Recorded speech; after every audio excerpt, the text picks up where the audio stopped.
Nadia berdiri di depan gerbang rumah sakit dengan koper besar di tangannya.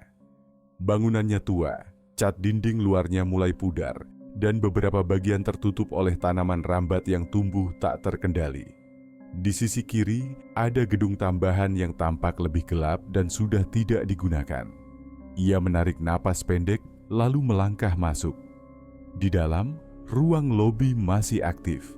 Beberapa perawat dan petugas terlihat berjalan dengan cepat, sibuk dengan tugas masing-masing.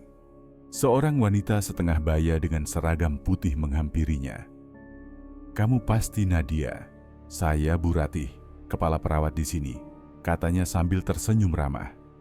"Ayo, saya antar ke ruang istirahat perawat." Mereka berjalan melewati lorong-lorong sempit. Dindingnya dipenuhi papan pengumuman dan foto-foto lama. Di beberapa sudut lampu terlihat redup. Nadia mengikuti Bu Ratih tanpa banyak bicara. "Malam ini kamu belum piket, istirahat saja dulu. Kamarmu di ujung lorong." Sekamar dengan Dina, dia juga perawat. Di kamar, Dina sedang melipat seragam. Perawakannya tenang, rapi, dan tidak banyak basa-basi saat menyambut Nadia. Mereka berbincang sedikit soal jam kerja dan tugas-tugas yang biasa dihadapi. Malamnya, Nadia berbaring sambil memandangi langit-langit kamar.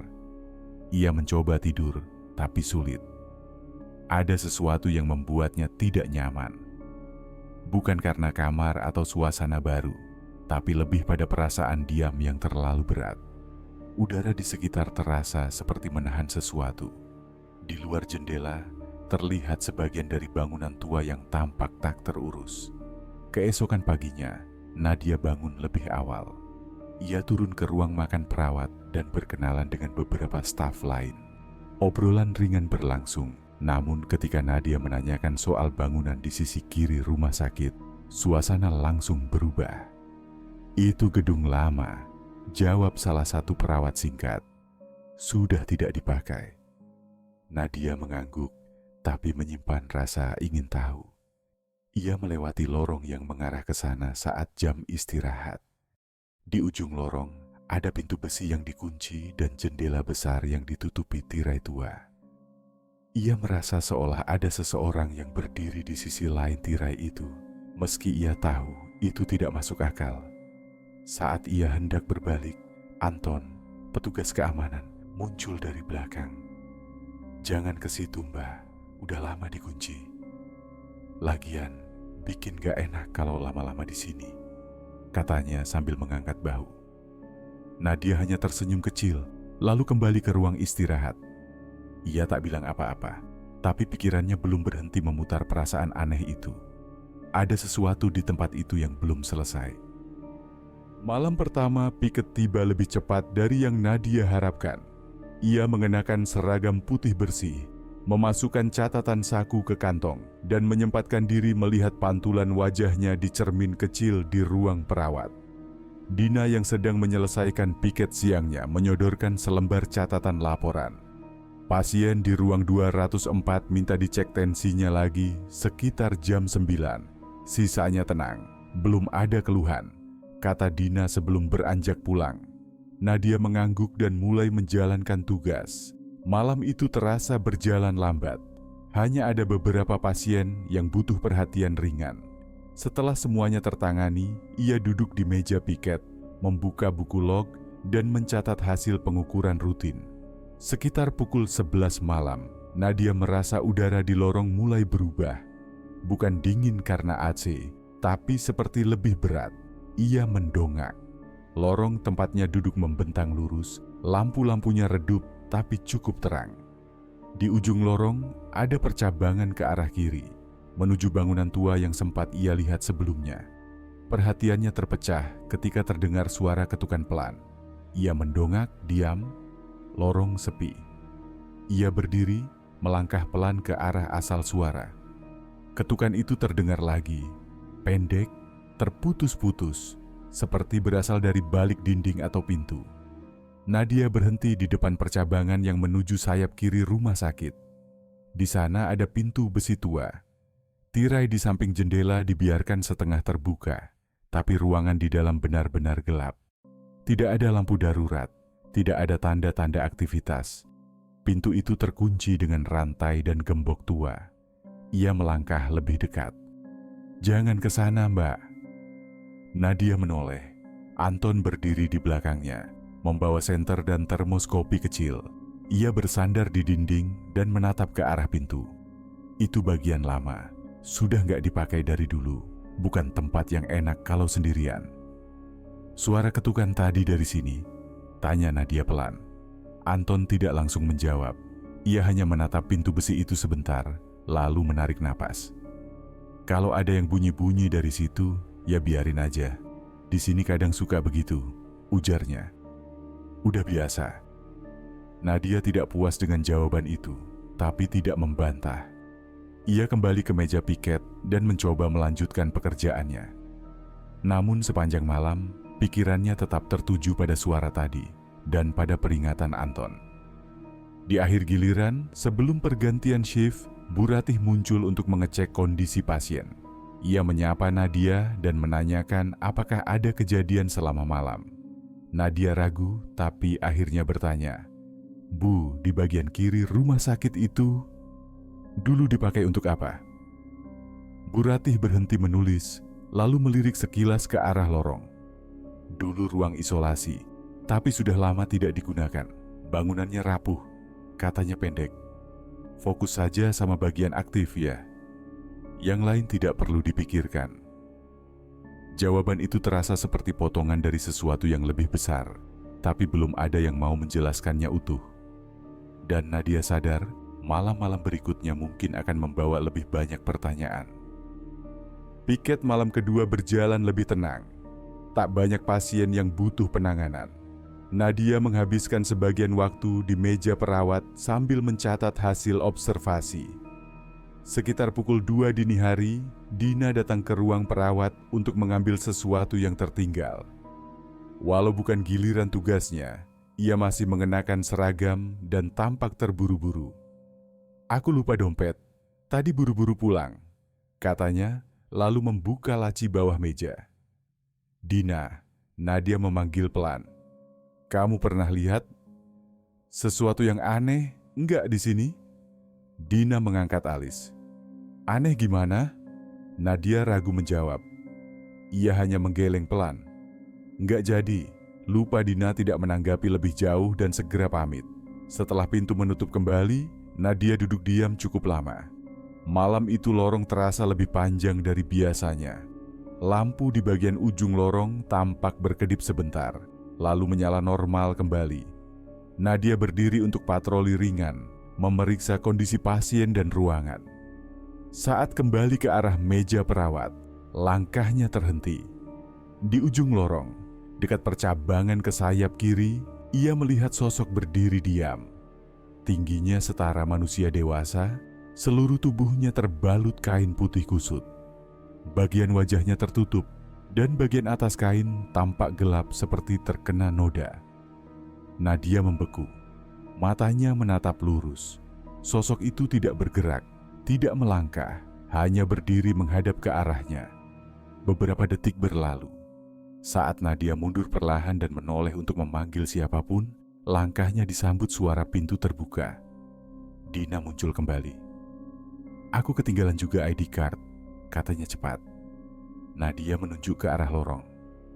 "Tadi ada yang berdiri di situ." Dina memutar kepala. Lorong kosong, tak ada siapapun di sana. Kain gorden di dekat jendela juga tidak bergerak. "Kamu ngantuk kali." "Aku lihat jelas, diam aja berdiri." Dina tidak tertawa atau meremehkan, tapi jelas tidak terlalu percaya. Kalau ada orang masuk ke area kosong itu, pasti kelihatan dari CCTV. "Besok kamu tanya Anton aja." Nadia mengangguk pelan, walau pikirannya masih terguncang. Setelah Dina pergi lagi, ia tidak melanjutkan patroli. Ia duduk sampai pergantian shift, tak mengalihkan pandangan dari lorong yang sama. Keesokan paginya, saat bertemu Anton di pos keamanan, Nadia mencoba bersikap biasa. "Pak Anton, semalam saya lihat sosok di lorong dekat pintu sayap kiri. Ada kemungkinan orang bisa masuk situ?"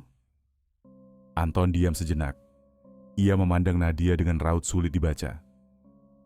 Kalau kamu lihat sesuatu? Ya, kadang memang ada yang nongol, tapi biasanya nggak ganggu, katanya pelan. Paling cuma pengen dilihat. Nadia menatapnya. Pernah ada kejadian? Sebelum saya di sini? Anton mengangkat bahu. Sudah lama banget, tapi tempat itu memang punya cerita, makanya dikunci. Saya cuma jagain, nggak ikut campur. Nadia berjalan kembali ke ruang perawat dengan kepala penuh tanda tanya. Ia belum tahu harus takut atau peduli, tapi satu hal pasti, sosok itu nyata. Ia melihatnya dengan mata sendiri, dan malam-malam berikutnya belum tentu lebih tenang. Nadia tidak bisa berhenti memikirkan penampakan yang ia lihat malam itu. Selama beberapa hari berikutnya, ia menjalani tugas seperti biasa, tapi ada dorongan kuat untuk mencari tahu lebih jauh tentang bagian lama rumah sakit. Suatu siang, ketika jadwalnya sedikit longgar, ia meminta izin pada Bu Ratih untuk mengecek beberapa arsip pasien lama, dengan alasan ingin memahami riwayat rumah sakit. Kalau begitu, kamu bisa ke ruang arsip belakang. Cari Pak Dirman, dia yang pegang kunci dan tahu letak semuanya, kata Bu Ratih sambil menandatangani lembar data. Ruang arsip terletak di lantai dasar, dekat ruang logistik. Pencahayaannya minim, udara di dalamnya lembab. Tumpukan map dan box karton memenuhi rak-rak tinggi yang sudah tua. Di sudut ruangan, seorang pria tua duduk di meja kecil dengan lampu meja menyala redup. Ia mengenakan kemeja lengan panjang yang warnanya mulai pudar dan kacamata tebal. Pak Dirman, sapa Nadia sopan. Pria itu mengangkat kepala, mengangguk pelan. Iya, mau cari data apa Mbak? Saya ingin lihat file pasien lama, mungkin tahun 90-an atau awal 2000. Kalau ada yang pernah dirawat di ruang isolasi. Pak Dirman menatapnya sebentar, lalu berdiri dan mulai menyusuri rak-rak di ujung ruangan. Ia menarik satu map besar dengan label tahun 1998.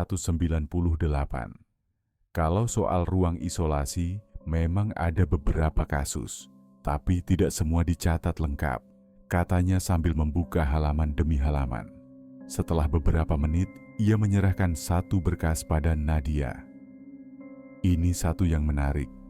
Pasien pria masuk dalam kondisi koma, dirawat hampir 2 minggu, lalu meninggal. Tapi laporan kematiannya hanya dicatat satu paragraf. Nadia membaca. Di dalamnya hanya tertulis bahwa pasien meninggal karena gagal napas akut, tanpa rincian penyebab atau keterangan dokter penanggung jawab. Tidak ada tanda tangan dari pihak keluarga. Ia membalik halaman berikutnya dan menemukan selembar foto lama yang diselipkan di antara dokumen. Foto itu menampilkan beberapa perawat berdiri di depan ruang isolasi. Sebagian besar wajahnya asing, tapi satu orang membuatnya berhenti bernapas sejenak. Perawat di sisi kiri depan memiliki wajah yang sangat mirip dengannya. Rambut diikat rapi, seragam putih polos, dan ekspresi yang tampak tenang. Tapi garis wajah, bentuk mata, dan dagunya hampir identik. "Pak, ini siapa?" tanya Nadia sambil menunjuk foto. Pak Dirman menyipitkan mata. "Itu, kalau tidak salah namanya Bu Sari. Dia perawat senior di sini, tapi sudah lama meninggal. Mungkin sekitar 20 tahun lalu." "Kenapa?" Nadia tak langsung menjawab. Ia hanya mengangguk pelan, lalu menaruh kembali foto itu. Sesuatu terasa tidak kebetulan. Ia belum tahu bagaimana, tapi ada benang merah yang mulai muncul antara dirinya, ruang isolasi, dan kejadian yang sudah lama terkubur. Sebelum pergi, Pak Dirman memanggilnya pelan. "Kalau mau terus cari tahu soal ruang itu, hati-hati ya Mbak. Kadang, yang lama itu diam bukan karena tidak ada, tapi karena belum selesai." Nadia mengangguk sekali, lalu melangkah keluar dari ruang arsip. Di tangannya masih tergenggam salinan file pasien yang ia fotokopi diam-diam. Langkahnya mantap, tapi dalam pikirannya, pertanyaan baru mulai muncul. Nadia tertidur lebih awal malam itu. Tubuhnya lelah, Pikirannya penuh dengan catatan dari ruang arsip dan foto perawat yang mirip dirinya. Tapi istirahat yang ia harapkan tenang justru menjadi sesuatu yang aneh. Dalam tidurnya, ia bermimpi berada di sebuah ruangan sempit dengan dinding kusam. Lampu di langit-langit berkedip, ranjang besi berderet, dan bau obat sangat kuat menusuk hidung. Di salah satu ranjang, ada seorang pria terbaring dengan selang oksigen terpasang di hidungnya. Tubuhnya kurus, matanya cekung, tapi masih terbuka menatap Nadia. Suasana dalam mimpi itu begitu nyata. Pria itu bergerak perlahan, lalu mulai menangis. Tangannya terangkat sedikit, menunjuk ke arah Nadia. "Sari," katanya lirih. "Sari, tolong, jangan tinggalin saya." Nadia tidak bisa menjawab. Mulutnya terbuka, tapi tak ada suara keluar. Ia mundur beberapa langkah, tapi kakinya seperti menempel di lantai. Ruangan di sekitarnya mulai bergetar. Lampu berkedip lebih cepat. Suara napas pria itu semakin berat, seperti kehabisan udara. Tapi yang paling mengganggu Nadia adalah rasa yang muncul saat ia menatap mata pria itu. Rasa bersalah yang sangat kuat, seperti berasal dari dalam dirinya sendiri. Mimpi itu terputus mendadak. Ia terbangun dengan napas tidak beraturan dan keringat membasahi punggung. Waktu menunjukkan pukul 3 pagi. Dina yang tidur di ranjang seberang tidak terganggu. Kamar tetap sunyi.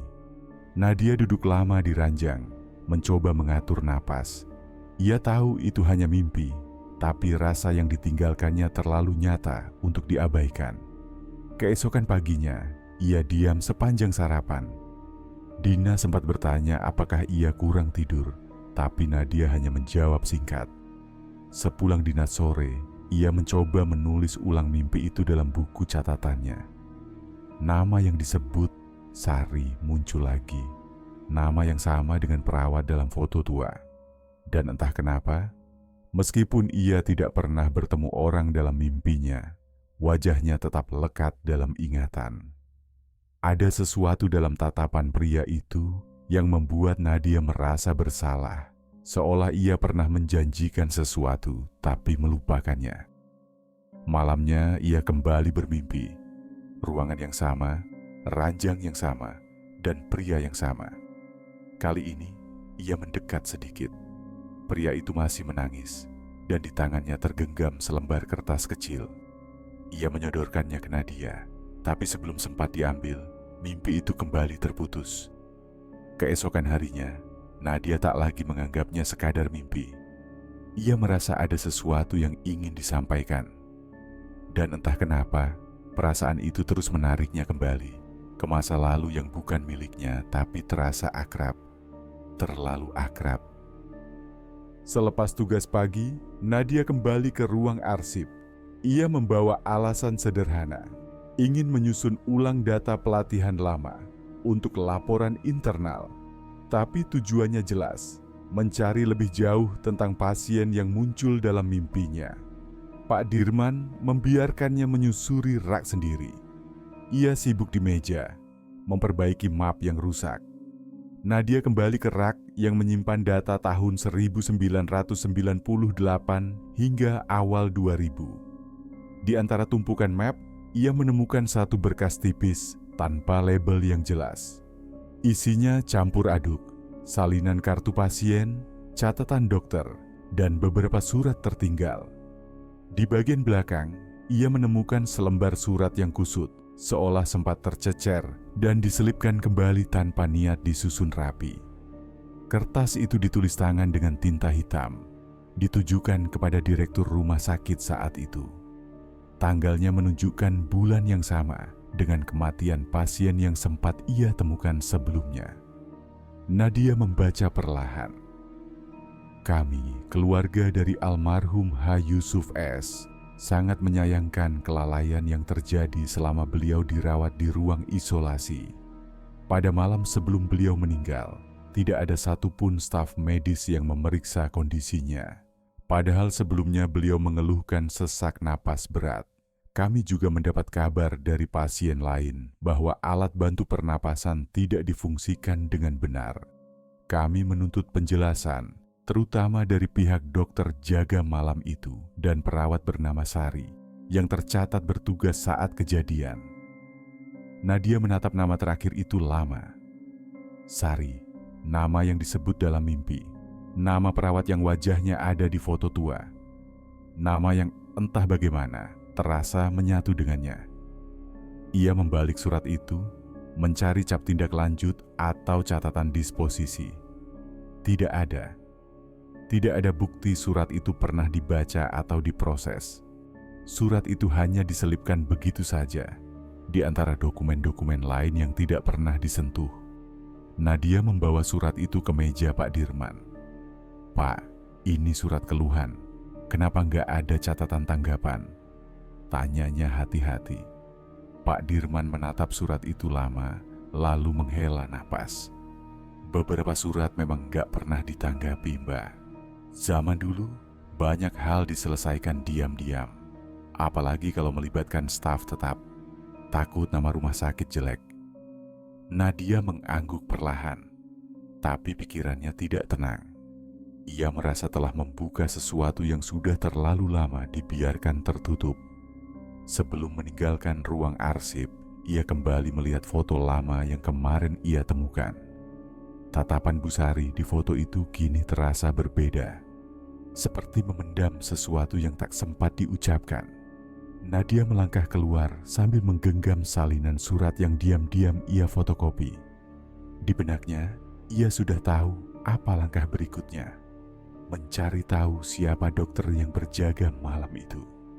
Jika surat ini benar, maka kematian itu bukan hanya sebuah kecelakaan, melainkan sesuatu yang ditutupi. Nadia duduk di kamarnya, menatap salinan surat keluhan yang ia temukan siang tadi. Nama perawat yang tertulis jelas, Sari. Ia sudah mendengar nama itu beberapa kali, baik dari Pak Dirman maupun dalam mimpinya. Tapi baru kali ini ia benar-benar merasa perlu tahu siapa sebenarnya Bu Sari. Ia membuka laci lemari dan mengambil satu album foto keluarga yang sempat ia bawa ketika pindah. Album lama, kebanyakan isinya foto masa kecil, acara keluarga, dan momen lebaran. Ia membolak-balik halaman, mencari sesuatu yang mungkin bisa memberinya petunjuk. Di halaman tengah, ia berhenti. Ada satu foto lawas, warnanya mulai pudar. Dalam foto itu, ibunya masih muda, berdiri di samping seorang wanita lain yang mengenakan seragam perawat. Wajahnya langsung membuat jantung Nadia berdegup lebih kencang. Orang itu, wajahnya sama persis dengan perawat di foto rumah sakit, dengan nama yang sama, Sari. Tangannya gemetar saat mengambil foto itu dan membawanya ke ruang tengah, tempat ibunya biasa menyimpan dokumen keluarga. Ia menelepon ibunya malam itu juga. "Bu," suaranya pelan. "Di rumah sakit tempat aku kerja sekarang, ada arsip lama. Aku nemu nama perawat, Bu Sari. Wajahnya mirip sekali sama yang di foto kita." Telepon di seberang sunyi sesaat. Lalu ibunya bicara pelan dan hati-hati. "Sari itu bibi kamu, Nat. Adik kandung ibu." Nadia terdiam. Dia dulu kerja sebagai perawat juga, tapi meninggal waktu kamu masih bayi. Kecelakaan katanya. Tapi ibu nggak pernah tahu jelasnya. Sejak itu keluarga kita nggak banyak ngomong soal dia. Kenapa nggak pernah diceritain, Bu? Ibu nggak tahu harus cerita dari mana. Dan waktu kamu besar rasanya udah terlambat. Tapi kamu punya darah yang sama. Mungkin itu sebabnya kamu bisa ngerasa sesuatu soal dia. Setelah telepon ditutup, Nadia duduk lama dengan pandangan kosong. Potongan-potongan mulai tersambung. Sosok perawat dalam foto.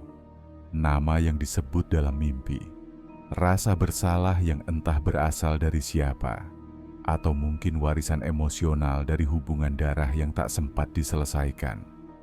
Ia merasa semua ini bukan kebetulan. Keberadaannya di rumah sakit itu, piket malam, ruang isolasi, hingga mimpi yang terus berulang. Semuanya mengarah pada satu hal. Ada sesuatu yang belum selesai, bukan hanya untuk mendiang pasien, tapi juga untuk bibinya sendiri. Dan kini, tanpa sadar, Nadia telah menjadi bagian dari cerita itu. Bukan hanya sebagai perawat, tapi juga sebagai keluarga yang masih terikat oleh sesuatu dari masa lalu. Setelah tahu tentang hubungannya dengan Bu Sari, Nadia merasa tak bisa lagi berpura-pura ini hanya urusan masa lalu. Semua petunjuk yang ia kumpulkan mengarah ke satu nama yang belum ia datangi langsung.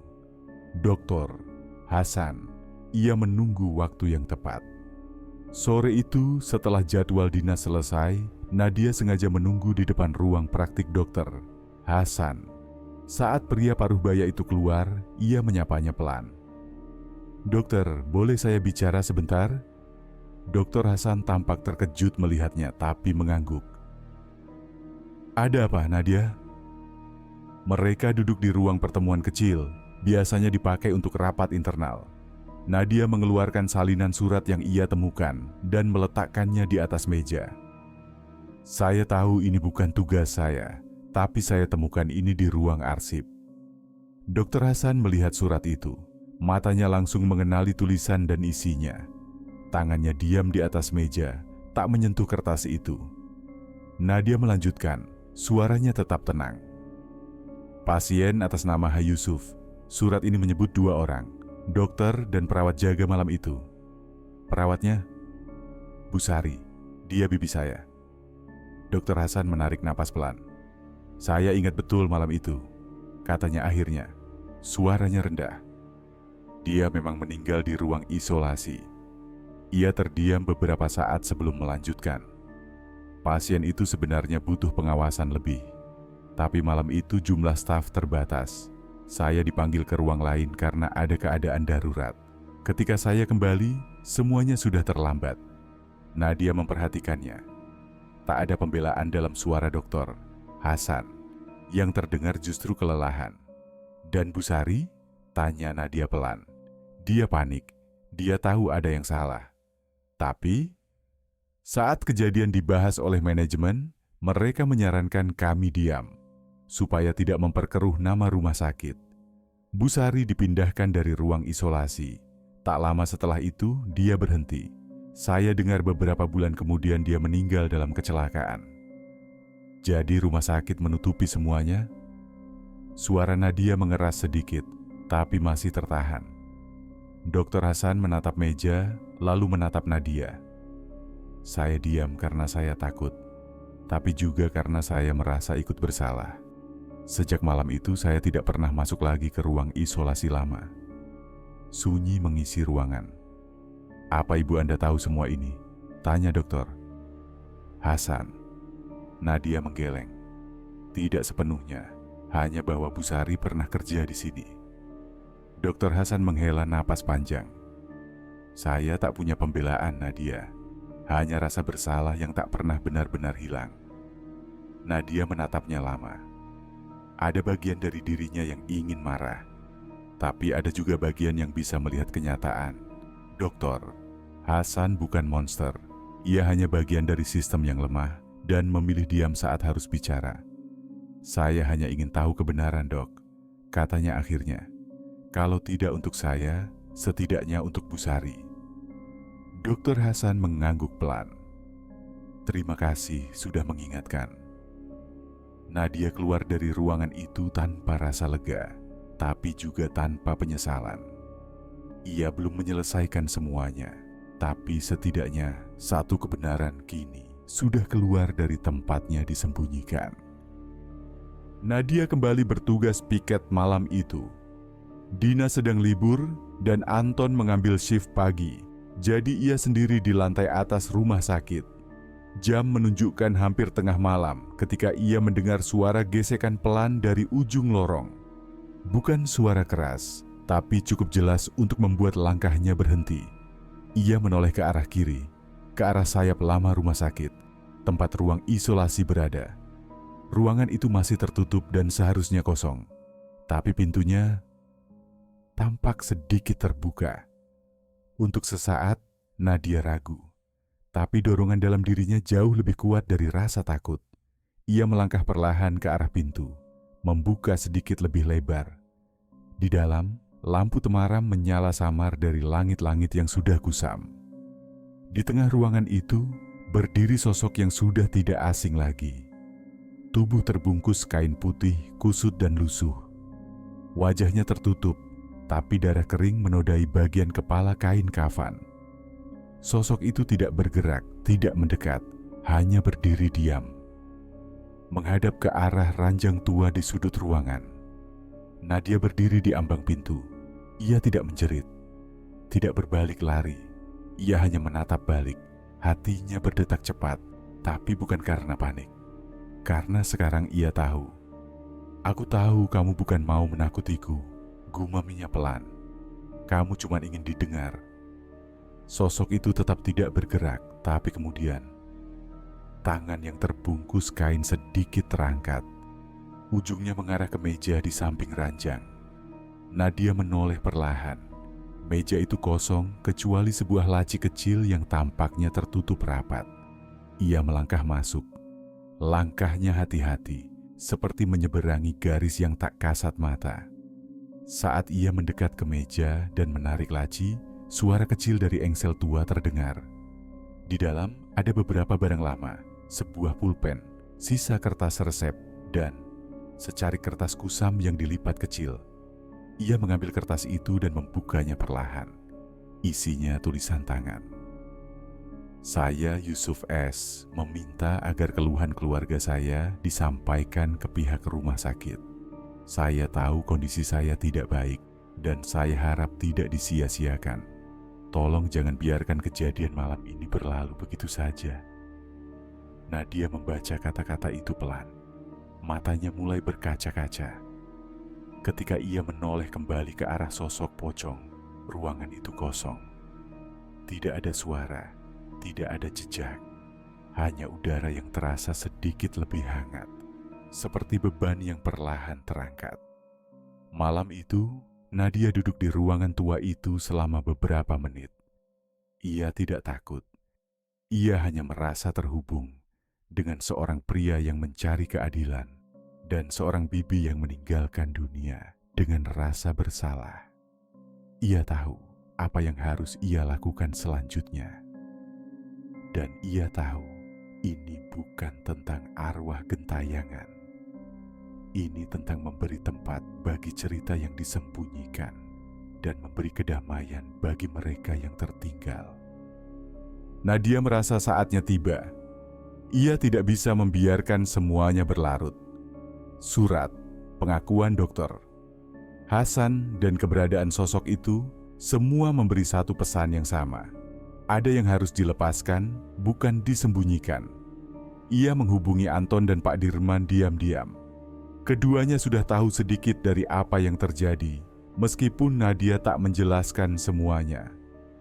Tapi ketika ia berkata bahwa ia ingin mengadakan doa kecil untuk almarhum Ha Yusuf dan Bu Sari, mereka tidak banyak bertanya.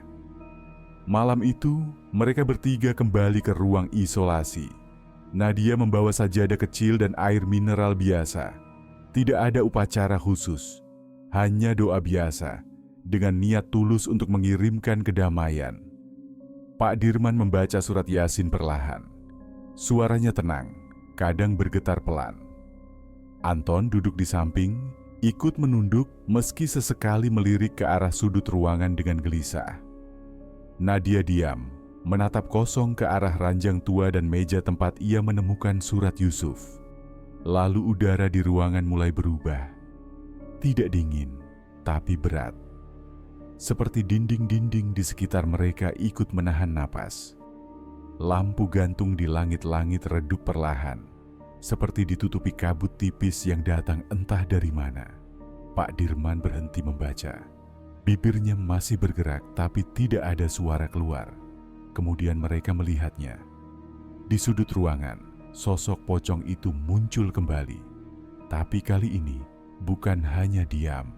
Ia bergerak pelan, tidak melayang, tidak melompat. Hanya berpindah sedikit demi sedikit ke arah mereka. Kain kafannya tampak lebih kusut, dan darah di bagian kepala tampak lebih jelas. Tapi tidak ada rasa mengancam dalam gerakannya. Yang ada hanya tekanan. Seolah ruangan itu menolak disucikan sebelum kebenaran dibuka sepenuhnya. Nadia berdiri, suaranya pelan, tapi tegas. Aku tahu ini belum cukup, tapi aku janji akan selesaikan semua ini. Sosok itu berhenti, lalu tangannya kembali terangkat. Bukan menunjuk, tapi seperti memperlihatkan luka di dadanya yang tampak samar di balik kain. Luka yang tak pernah disebut dalam dokumen manapun. Luka yang tak bisa dijelaskan hanya dengan kematian biasa. Anton berdiri di samping Nadia, kaku. Pak Dirman kembali membaca pelan, meski kali ini suaranya agak gemetar. Setelah beberapa detik yang terasa sangat lama, sosok itu menghilang seperti kabut yang terserap diam-diam ke dalam gelapnya dinding ruangan. Ruang isolasi kembali sunyi. Anton menarik napas berat. Dia belum pergi ya? Nadia mengangguk. Karena belum ada yang mengaku semuanya. Kita belum benar-benar buka apa yang terjadi. Pak Dirman menatap lantai. Kalau semua ini mau diselesaikan, kamu harus bicara ke orang yang pegang wewenang, Nat. Bukan cuma ke kami. Nadia tahu, bukan hanya doa yang dibutuhkan, tapi keberanian untuk membuat semuanya terang. Meski itu berarti mengguncang sejarah rumah sakit dan membuka luka lama. Dan ia sudah siap. Beberapa hari setelah malam tahlilan itu, Nadia mulai menyusun semua yang ia temukan. Ia mencatat kronologi kejadian, mencantumkan nama-nama yang terlibat, dan menyertakan dokumen, surat keluhan keluarga Yusuf, pengakuan dari dokter Hasan, serta catatan pasien yang tidak pernah dilaporkan secara resmi. Butuh waktu beberapa hari dan keberanian lebih dari biasanya, tapi akhirnya ia membawa berkas itu ke ruang direktur rumah sakit. Direktur baru, Ibu Ratri, belum lama menjabat dan dikenal lebih terbuka pada evaluasi internal. Tapi tetap saja, Nadia tahu ini bukan laporan biasa. Ini bukan laporan medis, Bu, katanya saat menyerahkan map. Tapi saya pikir ini penting untuk disampaikan secara formal. Ibu Ratri membaca cepat ringkasan di halaman depan. Matanya menyipit, lalu menatap Nadia. Kamu yakin dengan semua ini? Saya tahu risikonya, Bu. Tapi saya juga tahu, kita nggak bisa terus berpura-pura tidak ada yang salah. Beberapa hari kemudian, Ibu Ratri memanggil Nadia kembali. Di ruangannya, sudah ada 2 orang dari tim hukum rumah sakit. Bukan untuk menggertak, tapi untuk membantu meninjau laporan itu secara menyeluruh. Mereka membaca, mencocokkan data, dan memverifikasi ulang nama-nama dalam catatan lama. Yang mengejutkan Nadia, Ibu Ratri tidak mencoba menutupi. Saya akan ajukan ini ke rapat komite etik rumah sakit, katanya. Dan saya akan merekomendasikan agar kita mengeluarkan pernyataan resmi. Keterlambatan pengawasan, kelalaian staf, dan kegagalan prosedur, semua harus disebutkan. Nadia mengangguk. Ia tidak mengharapkan tepuk tangan, hanya keadilan. Namun ada satu hal lagi yang ia rasa harus dilakukan sendiri. Melalui alamat terakhir yang ia temukan dalam dokumen keluarga pasien Yusuf, Nadia berhasil menghubungi salah satu cucunya, seorang pria paruh-baya bernama Arif. Pertemuan mereka berlangsung di sebuah warung kecil, jauh dari rumah sakit. Terima kasih sudah mau datang, Pak, kata Nadia hati-hati. Arif mendengarkan penjelasannya dengan tenang. Wajahnya tak menunjukkan kemarahan, hanya diam dan sesekali mengangguk pelan. Saat Nadia selesai bercerita, ia hanya berkata, waktu kakek saya meninggal, keluarga kami nggak tahu harus percaya siapa. Tapi kami tahu ada yang nggak beres. Terima kasih karena sudah berani bicara. Nadia menunduk, suaranya lirih. Saya minta maaf. Bibi saya juga bagian dari malam itu. Dia sudah meninggal, tapi saya merasa saya harus menyampaikan langsung. Arif tersenyum kecil. Mungkin dia juga ingin bicara dari sana, lewat kamu. Beberapa hari kemudian, rumah sakit resmi merilis pernyataan di papan pengumuman dan situs internal, disertai dengan permohonan maaf kepada keluarga korban dan komitmen pembenahan sistem yang lebih baik. Tak ada yang dipublikasikan secara luas ke media, tapi di dalam rumah sakit, berita itu menyebar dengan cepat. Banyak staf baru yang terkejut. Beberapa yang lama akhirnya bicara juga tentang malam-malam di sayap kiri yang selama ini mereka pilih lupakan. Bagi Nadia, ini bukan kemenangan, tapi ini akhir dari sebuah diam yang terlalu panjang. Malam itu Nadia kembali piket seperti biasa. Tidak ada kejadian aneh. Lorong-lorong rumah sakit terasa lebih sunyi, tapi bukan sunyi yang menegangkan. Lebih seperti malam yang selesai menjalankan tugasnya. Ia menyusuri lantai 2 untuk patroli rutin. Langkahnya pelan, tak ada rasa takut lagi. Ketika melewati koridor yang mengarah ke sayap kiri, tempat ruang isolasi lama berada, ia berhenti sejenak. Lampu di ujung lorong menyala redup, dan di bawah cahaya itu berdiri sosok yang sangat ia kenal. Pocong itu tidak berdarah lagi. Kainnya tetap lusuh, tapi bersih. Wajahnya, meski masih tertutup sebagian, tidak lagi menampakkan bekas luka atau jejak marah. Sosok itu hanya berdiri, lalu perlahan menundukkan kepala, seperti mengucapkan terima kasih tanpa suara. Nadia tidak melangkah maju, ia hanya berdiri, membiarkan momen itu berlalu sebagaimana adanya. Beberapa detik kemudian, sosok itu memudar, bukan menghilang dengan tiba-tiba, tapi seperti bayangan yang larut bersama cahaya lampu. Tidak ada angin, tidak ada bunyi, hanya rasa tenang yang tertinggal di belakang. Nadia menarik napas pelan. Untuk pertama kalinya sejak ia datang ke rumah sakit ini, lorong itu terasa biasa saja.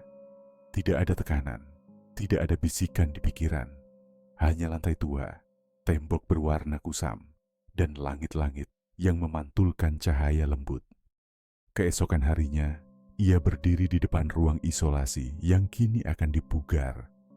Ibu Ratri memutuskan untuk mengubahnya menjadi ruang konsultasi psikologis bagi staf dan pasien.